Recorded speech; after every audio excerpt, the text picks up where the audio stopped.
Hi everyone, welcome back to another video.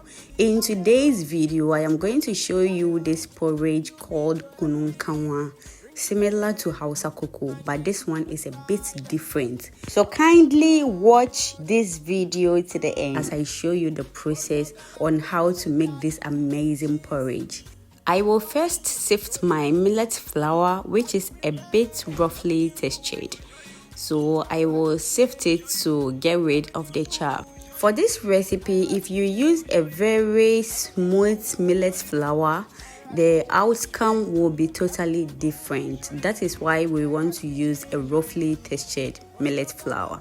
So next I am going to blend these ingredients, which are ginger, cloves, dried chili, and some grains of paradise. So after blending, I will add it to the millet flour and then add water and give it a very good mix.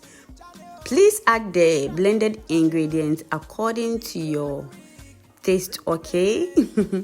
Because I don't want you to come back here and be complaining. So after mixing the mixture to get a very thick paste, I will set it aside and then I will add water to my pot, and I am going to dissolve some kanwa, also known as saltpeter, but you can substitute this with bicarbonate of soda, okay? Amount of kanwa you will add to this water will determine the color of your kununkanwa.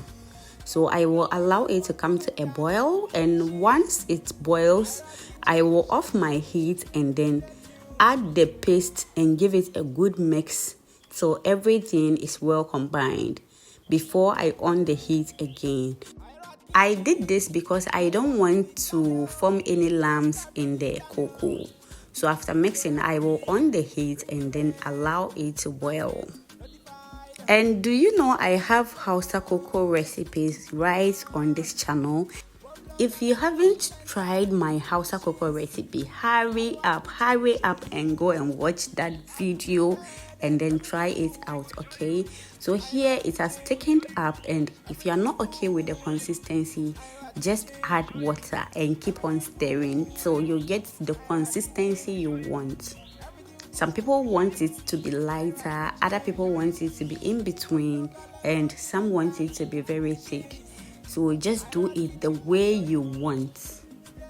I will continue with the stirring process because I don't want any lumps in this cocoa.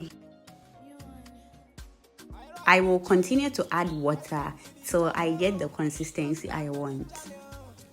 So here I was okay with the consistency. After mixing, I will allow it to come to a boil for 5 minutes. My people, you can also follow me on other social media platforms as Hirat's Kitchen, and I will leave all the links in the description box for you to check it out. Please don't forget to follow me there too, okay? Just see this cocoa. It is so beautiful in color. Everything is just giving, mashallah. So guys, please don't just watch this video, okay? If you haven't tried this cocoa, just give it a try and come and give me some toffee, okay? So once the cocoa is done, I will then dish it, and here you can add any sweetener of choice, but I added sugar, and I will give it a very good mix. Kindly don't forget to subscribe to this channel if you haven't yet, and share this video, okay?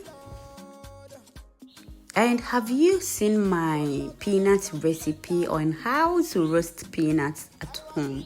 So this is the peanut I did, and I am going to pair it with this cocoa, and the taste was so good.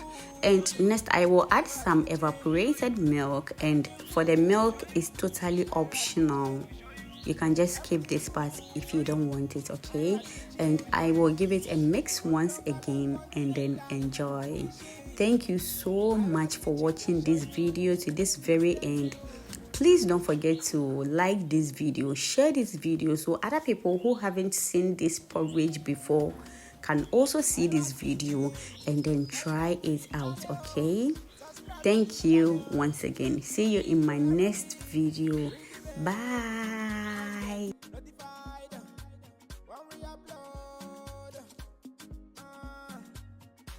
local and continental.